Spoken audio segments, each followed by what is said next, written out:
Écoutez, on va commencer. Donc, bonjour à tous. Je me présente, je suis le docteur Karine Libré et en fait, je suis en charge du programme de transplantation cardiaque à Haut-l'Évêque, que ce soit pour les adultes et pour la pédiatrie et des cardiopathies congénitales. Donc, aujourd'hui, on va se mettre dans le contexte des cardiopathies congénitales et je voulais juste faire un petit focus sur l'histoire de la transplantation, hein, que donc ça a commencé donc fin 67. Le 3 décembre, en Amérique du Sud, en Afrique du Sud, pardon, par le professeur. Oh, je vais attendre. Bonjour. Bonjour. Donc par le professeur Chris Barman, hein, que vous avez donc à l'entrée sa petite photo de Lyric et son histoire. Donc le 3 décembre et le 6 décembre le 3 décembre c'était la première mondiale, on est d'accord, et le 6 décembre c'était la première aux États-Unis. Juste pour le focus, hein, c'est que la première transplantation cardiaque qui a eu lieu aux États-Unis, c'était donc sur un nouveau-né de 18 jours. Donc la transplantation cardiaque, qu'elle soit adulte ou pédiatrique, a vu sa naissance en fait en même temps. Et donc c'est une idée qui a toujours existé et qui est absolument pas farfelue et qui rentre dans le traitement en fait des cardiopathies, des insuffisances cardiaques avancées. Ensuite, donc en avril 68, il y a eu la première européenne qui a été en France avec le professeur Cabrol à la Pitié, et il y a eu ces équipes, on va dire innovantes, qui se sont engagées dans la voie de la transplantation d'organes et ici cardiaques, alors qu'ils étaient face à de nombreux échecs, puisque donc les patients mouraient relativement rapidement après la transplantation, puisqu'en fait on n'avait pas encore découvert le système HLA. Et on n'avait pas de traitement immunosuppresseur. À cette époque, on n'avait que la corticothérapie. Donc, vous imaginez bien pas suffisant et voué à l'échec, mais ils ont continué et les choses ont changé donc dans l'histoire de la transplantation dans les années 80 à partir du moment où en fait la cyclosporine a été découverte avec un traitement immunosuppresseur efficace et une survie post-transplantation qui était donc nettement améliorée par la découverte de cette molécule. Et donc, c'est comme ça que ça a après continué et s'est propagé dans les différents centres à travers le monde. Donc, en France, la première transplantation cardiaque pédiatrique a eu lieu en 87. Donc, vous voyez, hein, c'est vraiment après la découverte de la cyclosporine. Et donc, c'était sur un hypo-VG. Donc, actuellement, la transplantation cardiaque, c'est troquer une maladie mortelle. Donc, si on va inscrire le patient sur liste de transplantation, c'est que son pronostic vital est engagé à court ou moyen terme. Et faut juste bien garder en tête que le patient n'est pas guéri. On passe du statut insuffisance cardiaque terminale avancée à un patient transplanté cardiaque. Donc, c'est important de bien présenter ça aux patients, aux parents, pour pas qu'ils s'imaginent que une fois que la transplantation cardiaque sera faite, il y aura une vie tout à fait normale. Donc, non, il y aura encore des traitements à prendre, cardioprotecteurs et immunosuppresseurs, et une surveillance assez rapprochée à maintenir pendant toute la durée de vie du patient. Donc, le but étant quand même donc que le patient améliorer la survie et avoir une bonne qualité de vie. En revanche, on est face à un problème, en tout cas en France, important de pénurie de greffons, avec des périodes d'attente qui peuvent être parfois très longues chez les plus petits, avec donc la nécessité, quand il y a des grosses décompensations, d'avoir recours au système d'assistance circulatoire, soit de courte durée type ECMO, ou de plus longue durée, les VAD, dont le Berlinart. Donc, cela va permettre de pouvoir envisager d'attendre malgré le stade terminal réfractaire et de pouvoir donc optimiser le patient. Donc là, c'était pour vous donner donc les chiffres ces dernières années en France avec cette pénurie donc de greffons. Il faut juste savoir qu'il y aura, on va dire, la pénurie de greffons numériques. Globalement, tout âge confondu, toute pathologie confondue, on a un greffon pour 2 patients. Mais la particularité en plus au niveau donc des plus jeunes patients, c'est qu'on va avoir une pénurie qu'on appelle dynamique. C'est qu'on va avoir à un temps T la proposition d'un greffon qui ne va pas forcément matcher avec notre patient pour des raisons qui sont encore plus marquées quand ils sont petits sur l'adéquation poids-taille. D'accord. Donc c'est une notion qu'il n'y a pas forcément chez l'adulte, puisqu'on arrive globalement, donc on est moins gêné par la différence de taille et de poids, alors que chez un 3 ans, bah, évidemment, on va pas pouvoir lui mettre un greffon d'un adulte puisque ça va pas rentrer.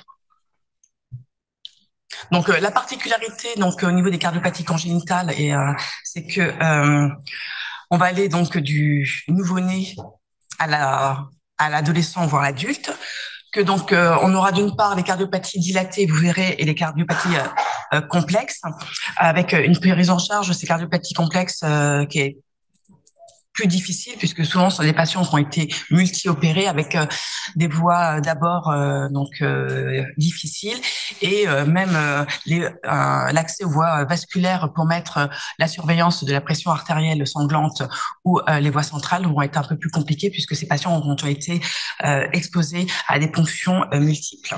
Donc faut savoir qu'actuellement en France il y a 6 centres qui ont l'autorisation de la transplantation cardiaque pédiatrique.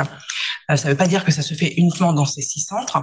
Ces 6 centres seront pourtant plus, on va dire, spécialisés dans les cardiopathies congénitales complexes chez les patients multi-opérés et les tout petits, alors qu'une myocardiopathie dilatée, on va dire, d'étiologie X chez un enfant de 14 ans, globalement, ça reste comme de l'adulte. Il n'y aura pas de particularité particulière, sauf s'adapter au poids. Donc voilà, là vous avez la carte de France avec les différents centres. Donc les 6 qui sont donc enregistrés, qui ont l'accréditation au niveau de l'Agence de la biomédecine. Et en fait, ben là vous voyez que c'était en quelle année? En 2022, ben c'est pas limité à ces 6 centres et que donc il y a des dérogations qui sont faites chez les adolescents.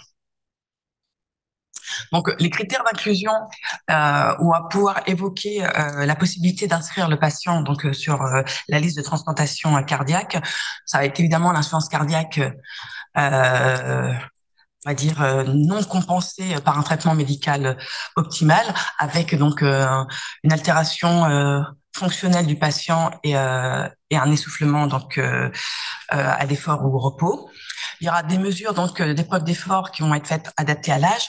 Donc globalement, on reste standard, hein, ça sera inférieur à 10 pour donc la majorité des patients et tout ce qui est cardiopathie, on va dire les myoques dilatés.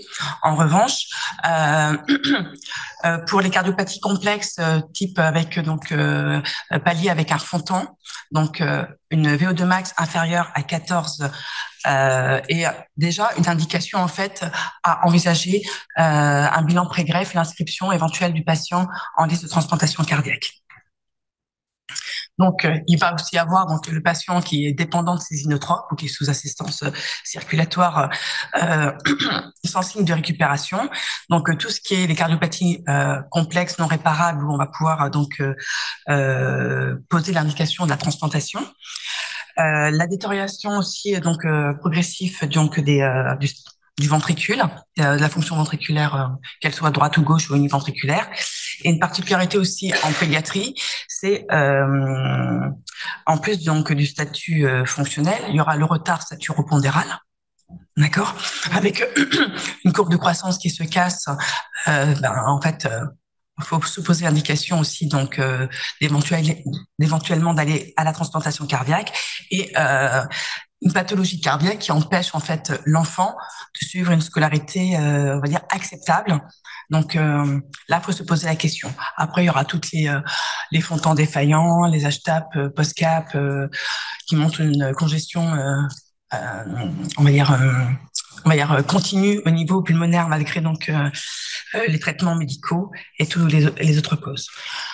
Donc là actuellement, donc je vous ai mis les chiffres français. La première indication de transplantation cardiaque, on va dire pédiatrique ado, ça reste la cardiomyopathie dilatée, qui est largement devant. Ensuite viendra donc tout ce qui est cardiopathie complexe. En troisième position, donc tout ce qui est restrictif, hypertrophique. Et évidemment, vous avez vu que c'était en 86 qu'il y a eu les premières transplantations cardiaques avec des patients donc, qui ont grandi, qui ont vieilli, et avec la nécessité parfois d'une retransplantation cardiaque, sachant que on va dire que dans les meilleures conditions, un greffon va durer 20 ans, d'accord, Donc 15 à 20 ans. Donc les vrais chiffres, en fait, c'est 12 à 15 ans.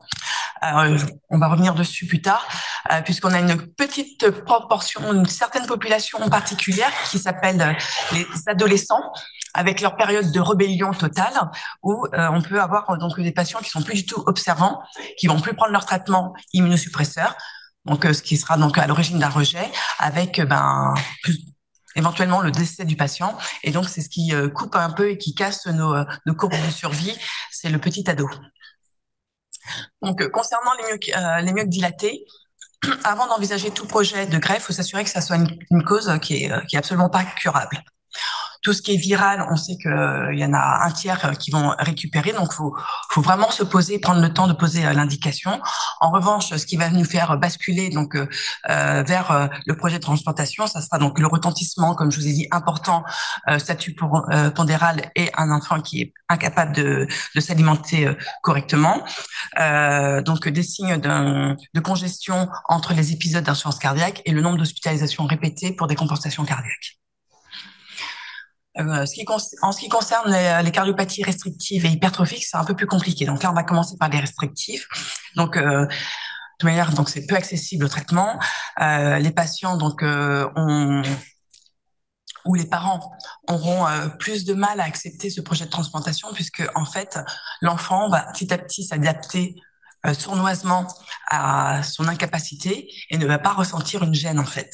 Donc l'indication peut être difficile donc à poser, et ce qui va donc nous précipiter donc sur l'inscription sur liste d'attente de transplantation, ça va être les signes donc de décompensation cardiaque droite avec l'acide persistante et l'apparition en fait d'une HTAP qui est donc vraiment un signe, quelle que soit la pathologie, l'étiologie de gravité de la maladie, surtout si celle-ci elle devient non réversible lors des surveillances par cathétérisme cardiaque répété. Donc l'hypertrophie, je vous ai dit, c'est pareil. Donc les patients sont souvent aussi symptomatiques. Donc tous les antécédents de mort subite ou l'apparition de troubles du rythme vont nous faire poser la question de l'indication de la transplantation cardiaque. Concernant les cardiopathies congénitales, là, je vous ai mis donc les chiffres. Donc, comme je vous ai dit, donc c'est la deuxième cause au niveau donc des étiologies au niveau de l'agence du registre de l'agence de la biomédecine. Donc 22% donc en France. Et lorsqu'on regarde en fait les registres internationaux donc tenus par l'ISHLT, on va voir que dans le reste du monde, c'est un peu plus important. Donc là, on a plus de 50% des cardiopathies qui sont donc des causes d'inscription sur les de transplantation. Et en fait, tout ça, ça peut être surtout... Alors, ce poids important, c'est surtout lié aux États-Unis, puisque en fait, c'est une différence qui va être culturelle. Nous, en France, on va avec lors du dépistage des grossesses, lorsqu'on va découvrir une cardiopathie congénitale, on va pouvoir proposer donc manière en fonction du cas. Je ne veux pas dire qu'on va tous, pour tous les patients, on va interrompre la grossesse. On a accès à l'interruption de grossesse de manière, donc on va dire médicale et culturelle, plus facile qu'aux États-Unis. Aux États-Unis, en fait, ils vont plus mener les grossesses à terme, quelles que soient en fait les malformations. Il y a même en fait des enfants en fait anencéphales, donc on sait pertinemment qu'ils ne vont pas survivre, qui vont être mis au monde, ils seront des donneurs. Donc, ils vont pouvoir transplanter, on va dire, les enfants plutôt avec on va rester raisonnable, c'est pas un gros pool de donneurs, mais il y a quand même plus de donneurs jeunes dans un pays comme les États-Unis par rapport donc à un pays comme la France. Donc c'est ce qui explique en fait la différence entre la transplantation cardiaque en France pédiatrique et aux États-Unis. Bon, il va y avoir des variations en fonction de l'âge. Là, je vous ai mis la liste en fait de toutes les causes qui peuvent nous mener donc à la transplantation. De toute manière, voilà, un enfant qui a des signes d'insuffisance cardiaque, quelle que soit sa cardiopathie, il faut se poser la question. Donc les contre-indications, il y en a pas beaucoup en pédiatrie, parce que c'est vrai que les néoplasies à 3 ans, c'est quand même plus rare que chez l'adulte de 60 ans, on est bien d'accord. En revanche, ça sera l'importance du cathé droit avec le calcul des résistances vasculaires pulmonaires, parce que si celles-ci, elles sont trop élevé, c'est pas la peine d'aller mettre un greffon cardiaque seul. On change d'indication et on passe au cœur-poumon. D'accord? Donc également, donc il y aura l'évaluation des organes autres que le cœur chez l'enfant et les atteintes trop sévères du rein, du foie et des poumons vont pas forcément être une contre-indication à une monogreffe, mais plutôt on va se diriger sur une greffe multiple ou malheureusement s'ils sont trop dénutris, trop atteints, à les contre-indiquer en fait à la transplantation. Donc comme je vous ai dit, là, les néoplasies, ça reste quand même rare. Les troubles psychiatriques à dépister quand ils sont tout petits, donc donc ils seront suivis par notre psychologue, mais ça reste rarement donc des contre-indications. Ce qui va être important sera surtout le contexte social et familial de l'enfant. Donc c'est pas une contre-indication absolue, ça va être une contre-indication relative, le temps en fait de mettre au clair tous les problèmes qui peuvent être sociaux. Voilà, on va préparer le terrain pour le post-greffe, d'accord? Puisque il y a une corrélation entre les difficultés sociales et familiales et la non-observance du traitement. Donc oui. Alors, tout dépendra du syndrome. Donc là, on voit avec les généticiens. En fait, ce qui sera important, c'est voir donc les atteintes des autres organes. Et puis, non, non, non, non. C'est une discussion cas par cas en fonction. Alors, en fonction des mutations génétiques. Moi, j'avoue que personnellement, je ne connais pas l'évolution de tous les malades. C'est pour ça qu'on a dans ces cas-là, recours donc aux généticiens et pour pouvoir donc avoir une vision de l'évolutivité de la maladie syndromique dans l'avenir. D'accord. Donc le bilan pré-transplantation donc va être son objectif, ça sera donc comme je vous ai dit s'assurer que l'indication elle est là. Généralement on se trompe pas beaucoup, mais s'assurer qu'il n'y a pas de contre-indication qui reste rare chez l'enfant. Et en fait également on va partir à la traque des foyers infectieux afin donc de pouvoir les traiter avant la mise en place d'un traitement immunosuppresseur qui pourrait nous embêter avec des infections, qu'elles soient virales, bactériennes ou mycotiques. Donc, ça sera aussi le moment donc d'évaluer le retentissement de l'insuffisance cardiaque sur les autres organes. Donc, ça sera un bilan hépatique complet, rénal, donc nutritionnel. Comme je vous ai dit, ces patients, souvent, ils ont des troubles de l'alimentation et une évolution de la courbe saturopondérale qui ralentit. Donc, il faut avoir leur état nutritionnel, phosphocalcique.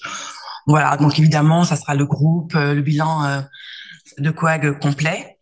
Donc, le groupe ABO, puisque les greffes en France sont ABO compatibles.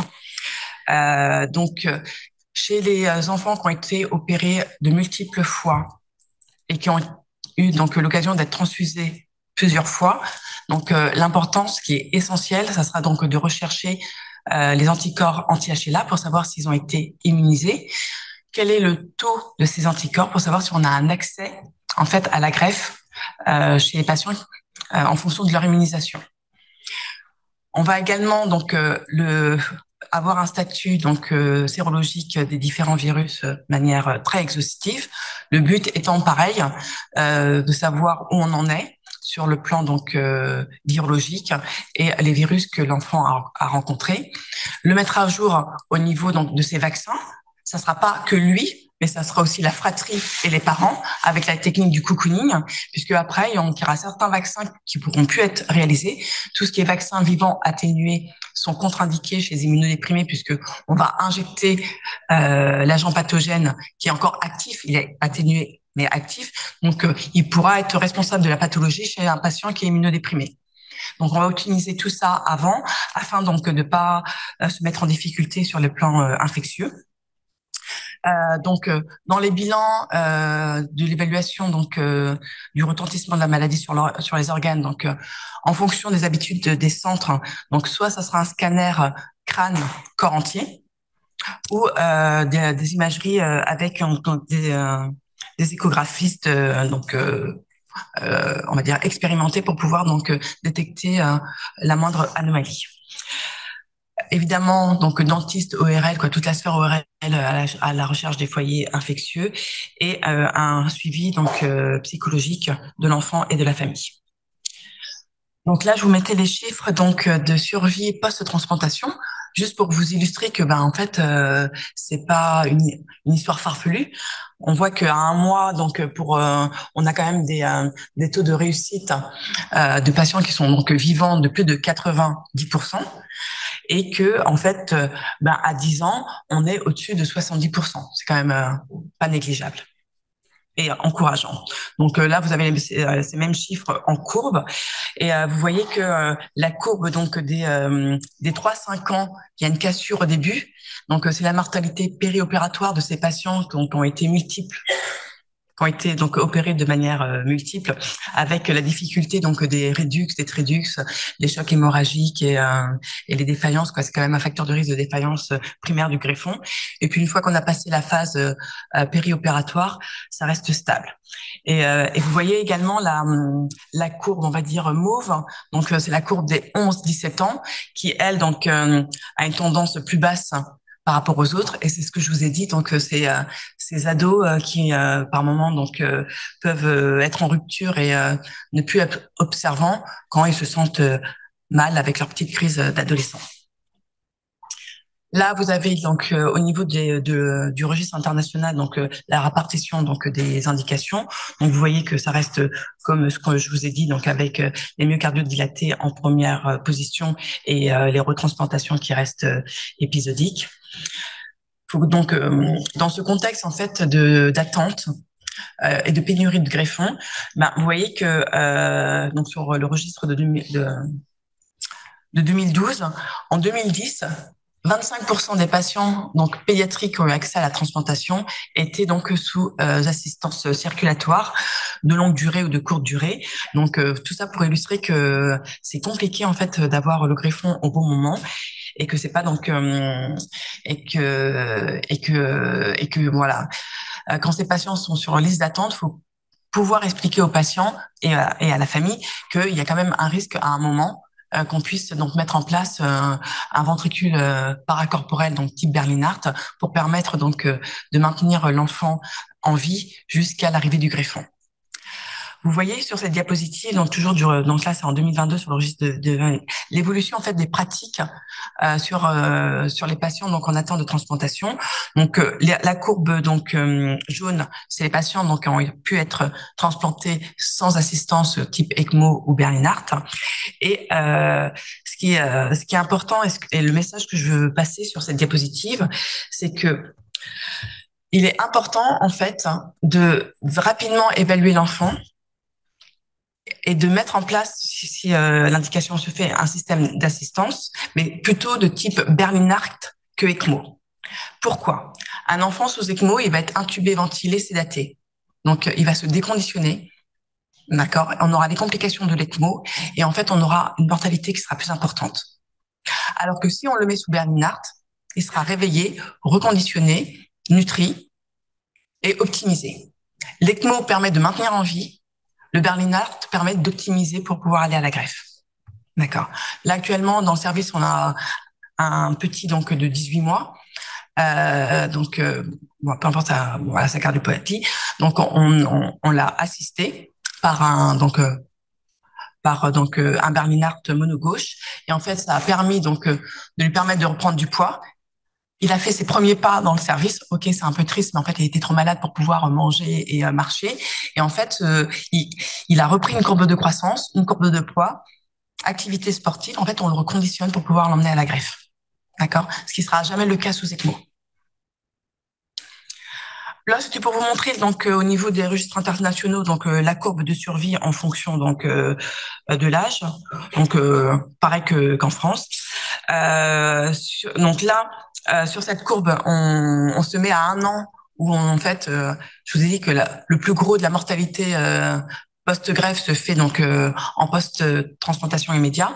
Donc quand on s'amende des décès de la première année, on voit encore que les 11-17 ans sont ceux qui ont une courbe de survie la moins bonne sur donc la rupture de soins et la non-observance du traitement.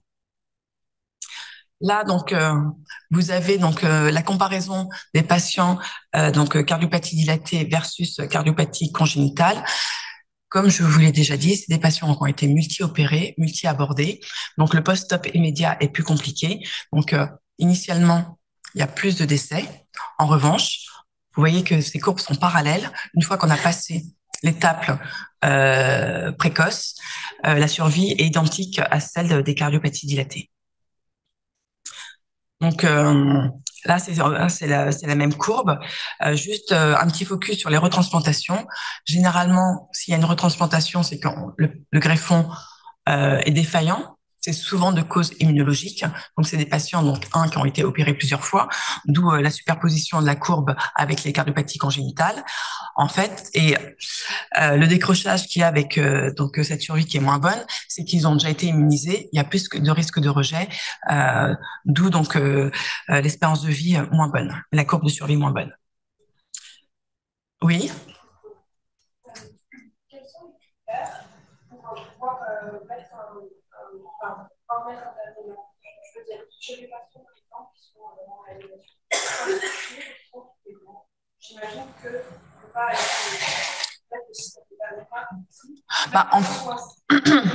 donc on a un patient, donc choc cardiogénique post-opératoire, donc sorti sous ECMO. L'ECMO, en fait, faut pas la garder longtemps. Alors, en fonction des équipes, ça sera 7 à 10 jours, mais après, si ça n'a pas récupéré, je pense qu'il faut passer à un Bernard.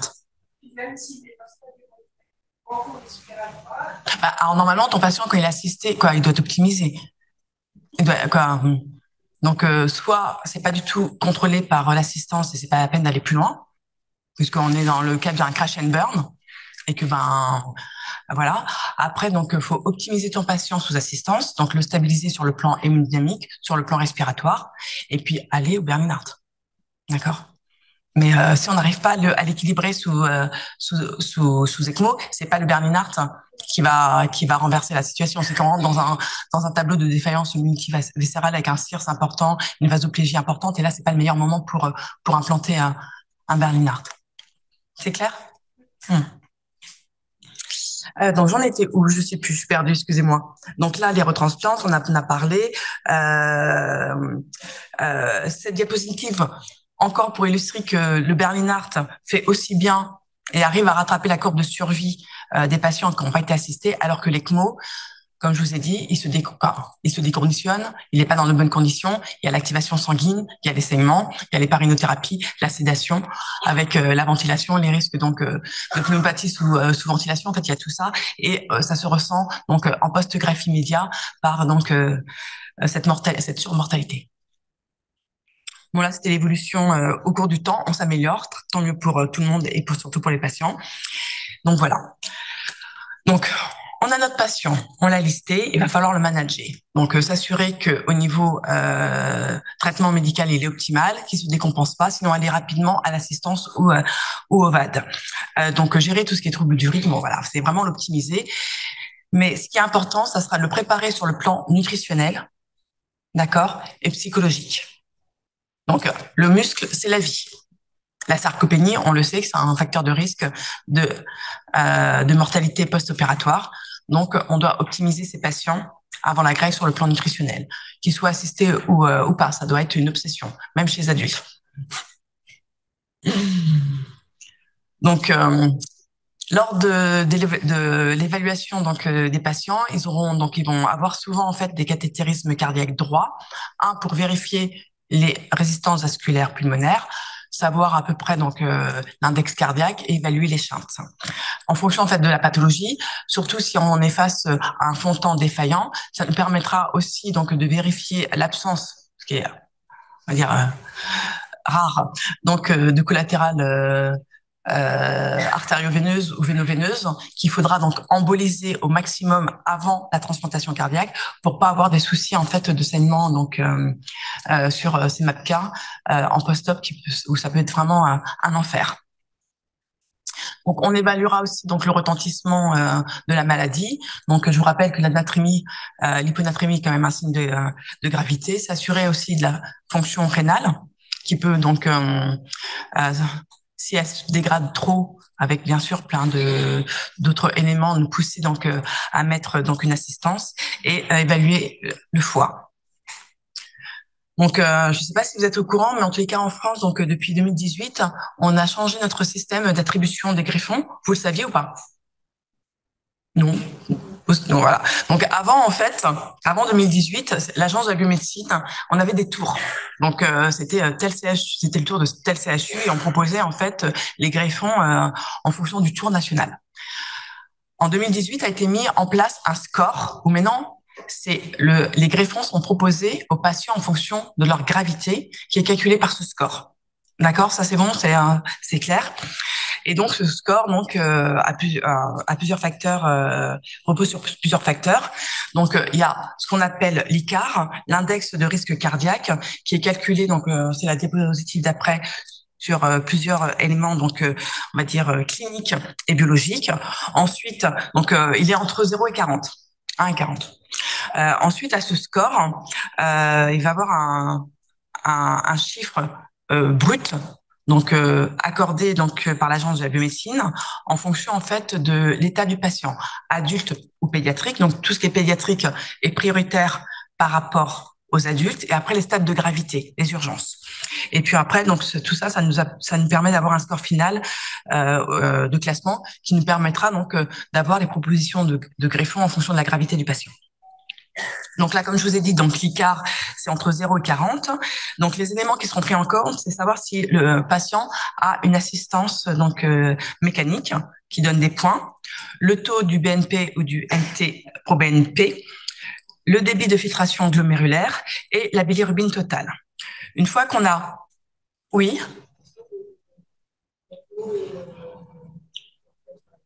Le Bernard? Non, j'y arrive là justement.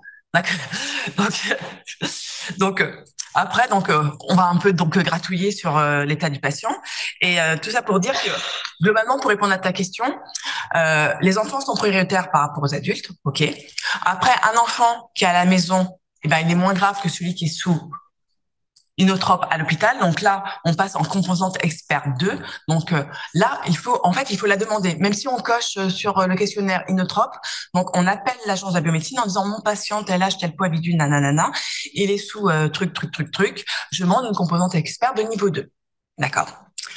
Il y a une différence après, donc on peut upgrader par rapport au fait s'il est assisté ou pas. Et que ça soit ECMO ou Bernard, en fait, ça a le même poids. D'accord. Faut vite y aller. Après, il y a, en fait, historiquement, parce que là, il a changé, je pense que ça doit faire 1 an, il y avait une différence entre ECMO, Berlinart, compliqué et non compliqué.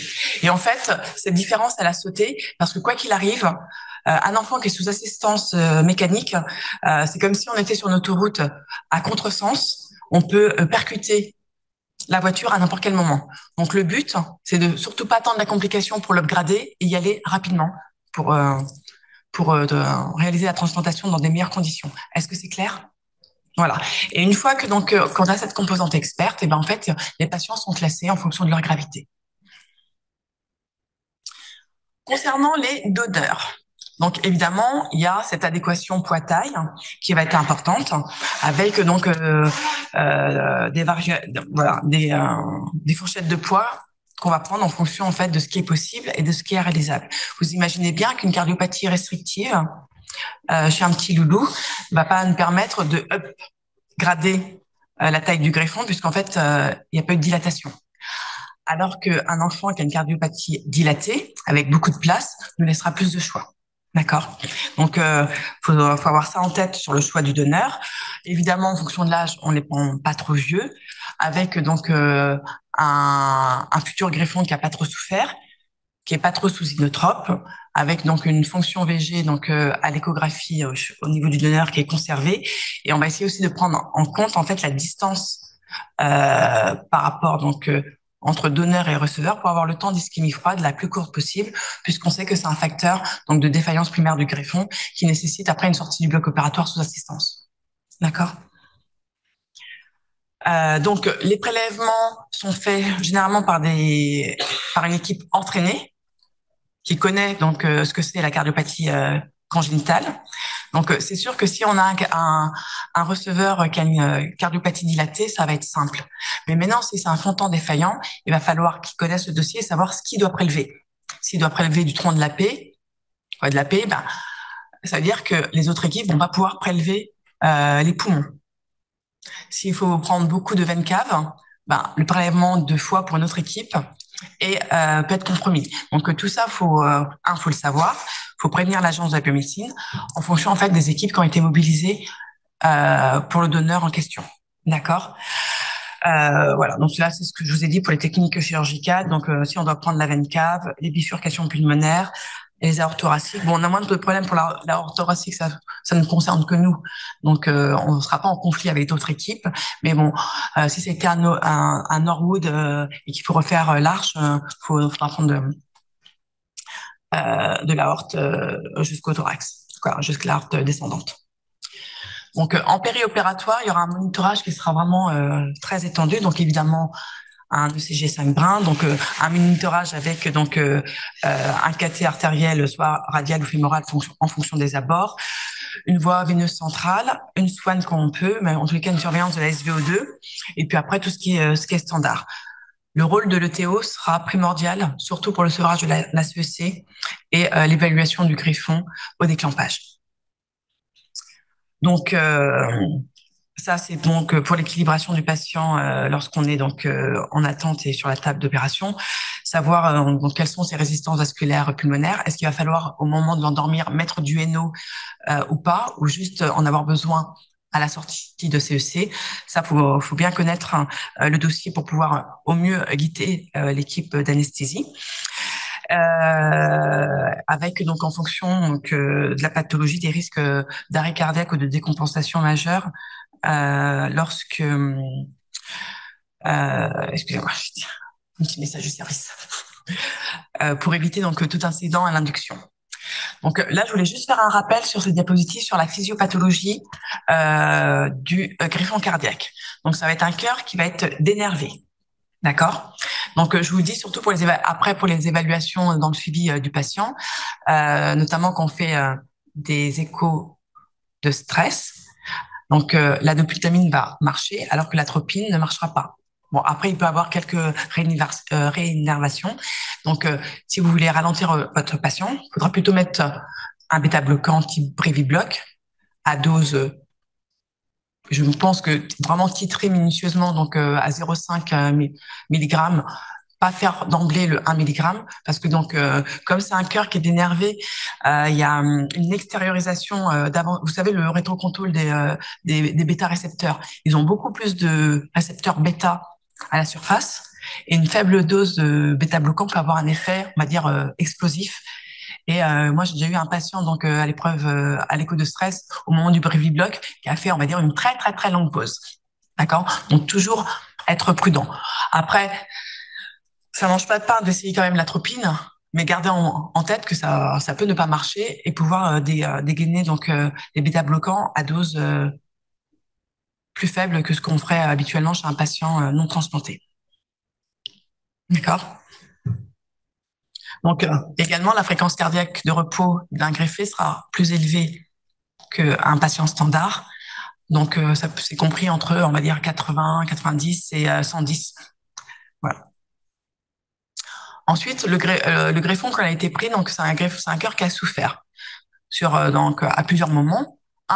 Lors du passage en morencéphalite avec donc l'orage catécholinergique qui a fait que il s'est fait fouetter entre guillemets par toutes ces catécholamines, il a vidé tous ses stocks d'ATP et donc il a déjà souffert avec donc une augmentation donc de la consommation déjà d'oxygène. Donc c'est un greffon qui a souffert par ça. Lors du prélèvement, si en fait s'il a saigné, ben c'est une cause aussi donc d'altération sur le choc hypovolémique. Et puis après, il y a tout ce qui est la qualité de la protection myocardique et le transport qui fait que donc même si il est refroidi pour baisser la consommation en oxygène, c'est une période d'ischémie. Donc, au moment de la mise en place du greffon cardiaque, le TO va être indispensable pour plusieurs manœuvres. Déjà, un, pour s'assurer de la qualité du débulage, d'accord.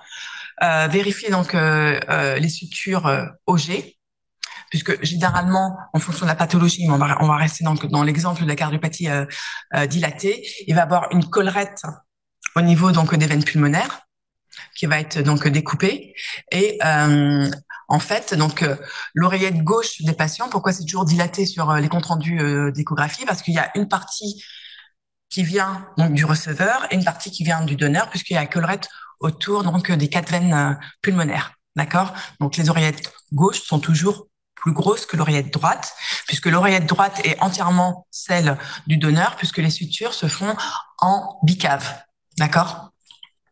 Donc il y a fort longtemps, on faisait donc ce qu'on appelait la technique de Chemois, et en fait le patient avait à droite, la suture se faisait au niveau donc des oreillettes droites, donc il avait ces 4 oreillettes quoi.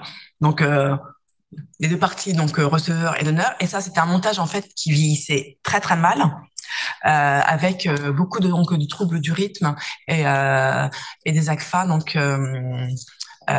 au cours du temps qui apparaissaient. Donc ça a été changé. Donc le TO en sortie de CEC, la qualité du débulage, donc les sutures à gauche. Comment réagit le VD? Le VD, c'est une petite princesse très susceptible, d'accord. Donc il a toujours du mal à tolérer donc la période d'ischémie-reperfusion, et souvent nos défaillances, elles sont donc principalement à droite. Donc voir comment ce VD fonctionne. Et après, donc, et puis, bon, évidemment à gauche également, donc avoir une appréciation globale de la fonction biventriculaire. Donc, le sevrage, en fait, de la CEC se fera donc de manière progressive et elle sera dépendante, en fait, effectivement, de la qualité du greffon, comme je vous ai dit, donc, avant le prélèvement, au moment de l'orage catécholinergique, s'il y a eu un choc hypovolémique pendant le prélèvement, et la qualité de la conservation avec, donc, les solutés, donc, de conservation. Une fois qu'il sera mis en place, donc il y a cette qualité pendant, on va dire, le transport qui compte, mais il y a aussi les résistances vasculaires pulmonaires du receveur qui seront importantes. Donc ce greffon, il sort d'un donneur qui était en bonne santé, qui avait rarement une HTAP. Donc ce VD, petite princesse susceptible, qui a déjà mal toléré le transport, s'il doit pousser contre des résistances vasculaires pulmonaires élevées liées au patient, il va se planter. D'accord. Donc, c'est pour ça que avoir le NO en salle et puis après en réanimation est important pour pouvoir donc limiter cette post-charge du VD un peu fatigué. Voilà. Donc, ce sevrage se fera donc à l'aide donc de tout le monitoring pour pouvoir nous guider, voir s'assurer que la POD ne monte pas trop, que le débit cardiaque est conservé avec notre Swan, que la SVO2 donc s'effondre pas. Comme il y a eu un phénomène d'ischémie reperfusion, donc il y a un œdème myocardique, on peut être amené donc à la fin de la CEC ou en per-CEC à faire donc des techniques d'ultrafiltration pour limiter en fait l'œdème. Donc par l'ischémie reperfusion, les fortes doses de corticoïdes qu'on utilise en péropératoire avec cette fuite capillaire. Donc ça sera utile à la fois pour le greffon et pour le fonctionnement des différents organes du patient. Donc là, donc j'ai mis 2 fois. Non, oui, bon. Donc bon, ce que je vous ai dit, donc si l'évaluation donc hémodynamique et échographique n'est pas satisfaisante, faudra pas hésiter en fait à sortir le patient sous assistance. Voilà, c'est clair pour tout le monde? Donc là, il nous reste un petit quart d'heure et on va parler en fait des complications post-opératoires de la transplantation cardiaque. Donc vous avez vu sur ma diapositive, il y a un gros paquet. Alors ça va être le post-op, on va dire plutôt immédiat, et tout ce qui est rejet, infection et coronaropathie du greffon, ça sera plus en décalé. Donc là, c'est pour vous donner les chiffres en fonction du temps des différentes complications. Et vous voyez que ce qui reste important tout au long de la durée de vie du greffon, c'est les risques de défaillance du greffon, que ça soit donc par de manière aiguë sur un rejet ou des rejets chroniques. Après, ce qui va apparaître dans le temps, en fait, c'est cette atteinte coronaire qui va donc se mettre en place. La coronaropathie du greffon n'a rien à voir avec la coronaropathie du patient lambda. C'est un autre processus. C'est surtout donc une atteinte qui sera donc généralement plutôt distale et qui va remonter vers le tronc coronaire. On a cet aspect d'arbre mort. C'est peu accessible à tout ce qui est stent. Et en fait, quand on commence à avoir la coronaropathie du greffon, le traitement, en fait, c'est la retransplantation. Bon, évidemment, on va essayer de contrôler les facteurs de risque cardiovasculaire, on va faire ce qu'on peut, mais souvent, ça finit par une retransplantation quand on le peut. Donc, la défaillance du greffon, elle peut arriver donc au bloc opératoire ou en déféré en réanimation. La première cause, qui est la plus simple, en fait, c'est des défauts de remplissage sur un greffon cardiaque qui a une compliance qui a été modifiée, qui est augmentée du fait de l'œdème lié à l'ischémie-reperfusion. Donc, les objectifs de volémie et de remplissage donc du receveur sont un peu plus élevés que les autres patients, et donc on va commencer donc par optimiser cette volémie.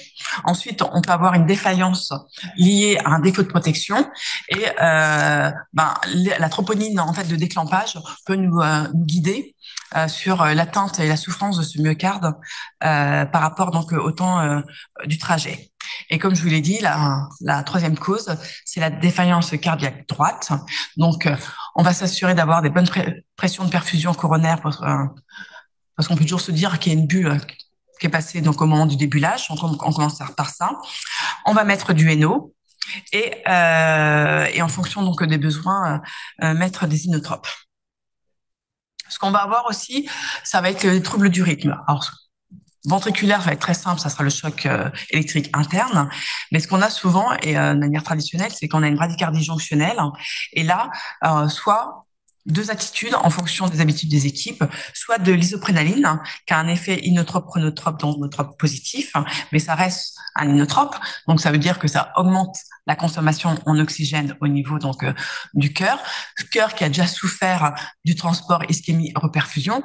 Donc, ça peut, voilà, faut l'avoir en tête. Nous, ce qu'on fait plutôt à Olevec, c'est qu'on va faire un entraînement donc auriculo-ventriculaire séquentiel avec des électrodes pour pouvoir en fait récupérer un rythme et avoir aussi donc le remplissage télédiastolique par la systole auriculaire.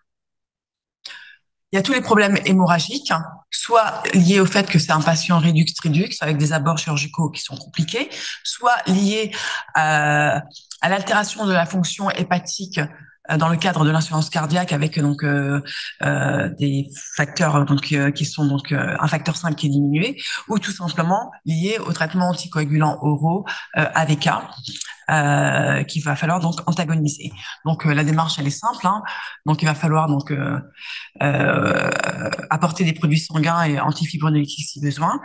Juste un petit focus, si on doit mettre des plasmas frais congelés, il faut absolument prévenir votre OFS de prendre des plasmas frais congelés hépatite E négatif. D'accord? Parce que donc sinon donc on risque d'infecter notre patient avec le virus de l'hépatite E et qui développe donc à plus ou moins à moyen terme un hépatocarcinome. D'accord? Donc le rejet, donc le greffon il vient d'une autre personne, ce sont pas des jumeaux homozygotes, donc il va falloir absolument donc gérer ce problème, sachant que c'est quand même 14% de ces rejets qui présentent une instabilité hémodynamique en post-opératoire. C'est de plus en plus rare puisqu'on a des traitements d'induction et d'entretien qui sont quand même assez efficaces, mais voilà, c'est quand même 9,2% de décès sur l'ensemble des patients. Donc, pour éviter ce rejet, il va falloir mettre en place un traitement immunosuppresseur qui va être débuté dès le péropératoire. Donc, le traitement d'induction repose sur plusieurs donc molécules. Soit on a donc des anticorps anti-lymphocytaires donc de la PAN, la thymoglobuline, qui vont pouvoir en fait détruire directement les lymphocytes T. Ou soit on peut utiliser donc des anticorps monoclonaux anti-récepteurs de l'interleukine 2 qui font que on va limiter l'activation et la prolifération des lymphocytes T, mais ils ne seront pas détruits, contrairement aux anticorps antilymphocytaires. Donc, c'est une induction qui est en fait moins forte, d'accord, moins agressive pour les patients, mais avec un risque de rejet qui est quand même plus important, puisque le lymphocyte T, il est là, plus ou moins bloqué dans son activation et sa prolifération. Donc, généralement, nous, on fait plutôt des inductions par thymoglobuline, à condition que le patient ne soit pas infecté. Thymoglobuline plus, il est hyper immunisé. En revanche, un patient qui a eu un long séjour en réanimation avec donc un risque infection important ou les Berlinart auront donc une induction par simulate parce qu'on aura moins de risque de sepsis important lié à l'induction. Parallèlement donc à ces deux types d'induction, il y aura de manière systématique la perfusion, donc une corticothérapie à forte dose au moment d'endormir le patient, ou en fonction des équipes au moment du déclampage avec donc des fortes doses de corticoïdes. Tout ça donc sera pas suffisant, il va falloir entretenir cette immunosuppression et généralement ça repose sur une trithérapie, soit donc soit des anticalcineurines, donc soit tacrolimus ou cyclosporine, la corticothérapie qui sera maintenue et donc des antimétaboliques comme le mycophénolate ou l'azathioprine. Les rejets, donc, avec ce cocktail sont relativement rares, mais il faut toujours y penser. C'est un peu comme le slogan que je supportais pas quand j'étais externe. Une femme est enceinte jusqu'à preuve du contraire. Eh ben, un greffé fait un rejet jusqu'à preuve du contraire. Voilà. Dès qu'il lui arrive quelque chose. Même si ça reste rare. Donc, les signes d'alerte que je vous ai mis là sont extrêmement rares. Et quand on a des défaillances cardiaques, c'est que le rejet est plutôt grave et plutôt difficile à rattraper. Donc, le diagnostic sera sur l'échographie avec une altération de la fonction donc ventriculaire, confirmée en fonction des habitudes des équipes par la biopsie myocardique. Et donc, le traitement sera donc, quoi qu'il arrive, initialement, une cure de corticothérapie à forte dose et en fonction après du type de rejet, puisque ça peut être soit cellulaire et là ça va être les lymphocytes T qui vont aller attaquer le greffon, soit humoral dans le cadre d'un patient déjà immunisé, où là c'est les anticorps qui vont se déposer et activer des cascades liées au rejet. Donc en fonction donc de ce type de rejet, soit on refera une cure de thymoglobuline si c'est cellulaire, soit on peut être amené, s'ils sont réfractaires, dans le cadre d'un rejet humoral, à faire donc de la plasmaphérèse et utiliser donc du rituximab, un anti-CD20 qui détruit les lymphocytes B. Donc évidemment, il y a toujours un risque infectieux. C'est pour ça que donc on a cette cartographie, cette photographie donc du patient avant pour pouvoir le protéger au mieux pendant l'intervention. Parce que c'est quand même pas négligeable. Hein, là, vous voyez qu'il y a quand même un taux de mortalité lié aux infections de 12%. Il y aura forcément des anti-infectieux, donc antibactériens, des antiviraux et en décontamination digestive pour tout ce qui est les fongiques. Les prélèvements seront systématiques. On n'hésite pas à prélever régulièrement les patients. Je vous rappelle que si vous suspectez donc un CMV en post-greffe immédiat, et même plus tard, les sérologies ne servent à rien pour le diagnostic des patients. D'accord? De toute manière, ils feront pas leur séroconversion, surtout en post-greffe immédiat. Donc, la seule chose qui compte, c'est la PCR virale et mettre en évidence la présence du virus. OK? Et puis, donc, ces patients seront tous dans des environnements donc protégés pour pouvoir donc limiter au plus les risques d'infection. Donc généralement, la protection anti-infectieuse commence dès le bloc opératoire, soit par donc des C2G, soit donc vancomycine ou daptomycine en fonction de l'histoire du patient. Les patients qui ont été hospitalisés de manière prolongée avant la transplantation parce qu'ils étaient sous assistance ou par soit ECMO type ou Berlinart auront plus souvent donc des antistaph type daptomycine. Puisque c'est moins néphrotoxique par rapport à la vancomycine et qu'en plus ça peut être mieux dans le biofilm. Donc ça sera plutôt la molécule utilisée. Il y aura une protection anti-CMV systématique en fonction du statut donneur-receveur. Globalement, dès qu'il y a un CMV+ dans la formule, vous savez, vous avez déjà vu quand on écrit D+, R+, ça vous parle ou pas? Donc voilà, en gros, dès qu'il y a un plus quelque part, on protège le patient contre le CMV, parce que soit il va réactiver le sien, qui est déjà présent avec l'immunosuppression importante au dé initial, soit il va faire sa maladie, soit lui il était négatif et que le donneur est positif, il fera sa maladie à CMV. Donc il y aura forcément un anti-CMV, donc du Simévan IV avec un relais Péros par la suite. La prophylaxie anti-CMV varie en fonction donc, des habitudes des centres. Maintenant, ça varie entre 6 à 12 mois donc de protection, sachant que souvent on a des mauvaises surprises à l'arrêt de la prophylaxie, on a des rebonds et des maladies ACMV qui apparaissent. Donc voilà. Il y aura donc une protection anti-pneumocystose et anti-toxoplasmose. Donc, est-ce que vous vous souvenez de comment comment on se contamine avec la toxo? Alors le chat, grand classique, ok. Autre chose. L'alimentation, par quoi? Alors là, je vous entends pas. Les fruits mal rincés, la terre, bidule et tout. Et autre chose? La chose la plus importante? La viande. Ouais, oui. Donc la viande, le muscle, la fibre striée. Et le cœur, c'est quoi? Voilà, c'est un muscle. Donc en fait, si le donneur est toxo plus, de manière, il y aura des kystes dans son cœur. D'accord? Donc le patient est forcément protégé. Donc initialement par du Bactrim, et puis après on s'adapte. Mais juste se souvenir que la toxo, c'est dans le muscle et que le cœur est un muscle. Donc voilà. Sur l'insuffisance rénale, vous savez qu'elle est multifactorielle, soit donc avant la maladie par l'atteinte, la souffrance donc du rein pendant donc toute la période d'insuffisance cardiaque avancée, soit par les traitements qu'on peut donc utiliser, vancomycine, aminoside et tout et tout. Donc il va falloir donc être très vigilant sur cette fonction rénale, ne pas hésiter à aller rapidement à l'épuration extra-rénale si c'est nécessaire, éviter tous les médicaments néphrotoxiques dans la mesure du possible. On peut être amené à différer l'introduction des anticalcineurines, donc cyclosporine ou tacro, et prolonger la phase avec la thymoglobuline pour pouvoir préserver le rein si on veut essayer d'éviter au maximum en fait l'hémodialyse. La nutrition essentielle, je vous en ai parlé depuis le début. Le muscle, c'est la vie.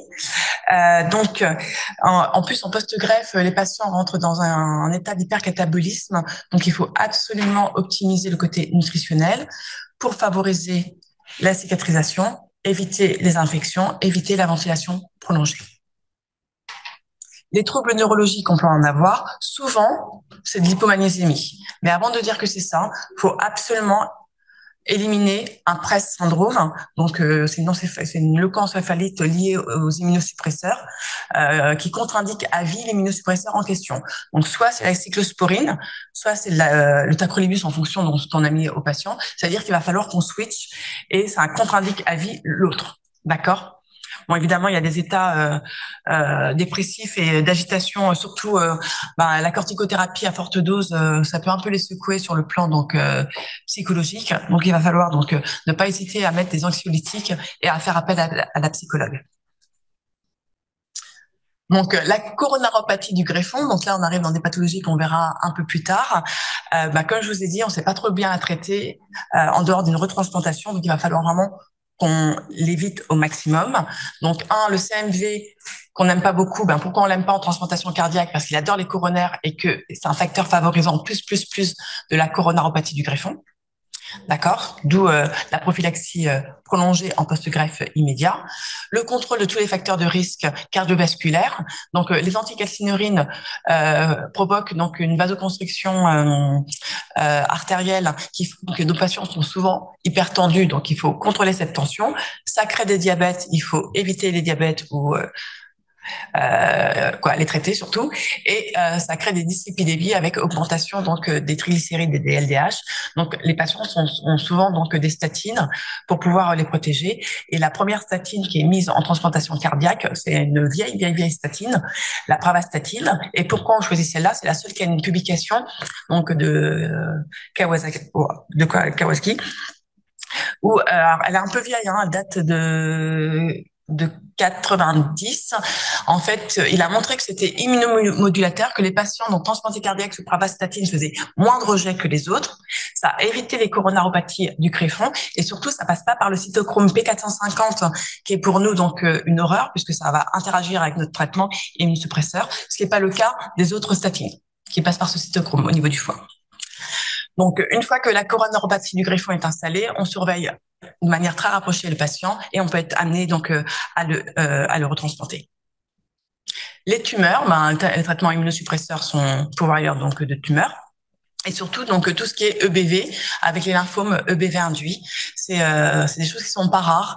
Donc, les patients ont régulièrement, donc, on va dire tous les 3 ans. Donc, alors, déjà, à chaque consultation, à chaque fois qu'on les voit, on leur fait une PCR CMV pour voir s'il y a une réplication ou pas, en fonction des résultats TEP scan. Et ces patients peuvent être présentés donc en RCP lymphome, même si on fonce avec les données, la réplication virale et les données du TEP scan pour mettre en place un traitement. Celui de première intention, ça sera du rituximab, mais après, ça peut monter sur des chimiothérapies plus élaborées s'il y a vraiment des lymphomes importants. Donc là, c'est pour vous dire que en France, actuellement, il y a 160 enfants transplantés cardiaques qui sont suivis sur les différents centres, que c'est donc une technique qui marche bien. Vous avez vu que les survies à 1 mois sont supérieures à 90%, que les survies à 10 ans sont supérieures à 70%. Donc, c'est des projets thérapeutiques qui en valent la peine. En revanche, la durée d'attente peuvent être prolongées avec cette pénurie de greffons. Donc, on peut, vous avez vu, hein, au niveau international, c'est 25% des patients qui ont recours à des assistances mécaniques, que les décès sur les attentes ne sont pas négligeables malgré tout, que les transplantations cardiaques des cardiopathies congénitales complexes doivent être réservées aux 6 centres qui ont l'accréditation en France, puisque ce sont des chirurgies qui vont être compliquées. Il y aura des staffs, donc des RCP multidisciplinaires qui sont essentiels, puisque pour poser l'indication et pour choisir ce qu'on va faire, il faut qu'on réfléchisse. Donc, en fonction de la pathologie, avec les chirurgiens, quels sont les vaisseaux qu'on doit prendre? Si le patient est immunisé avant la greffe, savoir si on doit mettre en place donc, des stratégies de désimmunisation. Le côté infectieux, le côté nutritionnel, donc tout ça, ça se prépare et ça se réfléchit pour donc se mettre dans des meilleures conditions. Bon. Je vous remercie pour votre attention. Si vous avez des questions, je suis à votre disposition. Ça va? Ça a été clair? Ah, une question. Alors là, le nombre de chirurgies n'est pas une contre-indication. C'est 6 chirurgies. Alors, 6 chirurgies, j'en connais rarement quand même, dans la vraie vie. Après, on monte jusqu'à 3 en 4, hein, globalement. C'est le chirurgien qui nous dira. Alors, on a rarement contre-indiqué un patient parce que il avait eu trop de chirurgie avant. Il y a d'autres causes, mais celle-là, non. Le taux d'anticorps duquel on refuse, c'est Alors, tu t'y connais un peu en anticorps ou pas? Ouais, alors c'est vrai, c'est très particulier. C'est pas des unités qu'on a l'habitude de voir en médecine. Ça s'appelle MFI. Généralement, de toute manière, pour prendre la décision, on est très nombreux.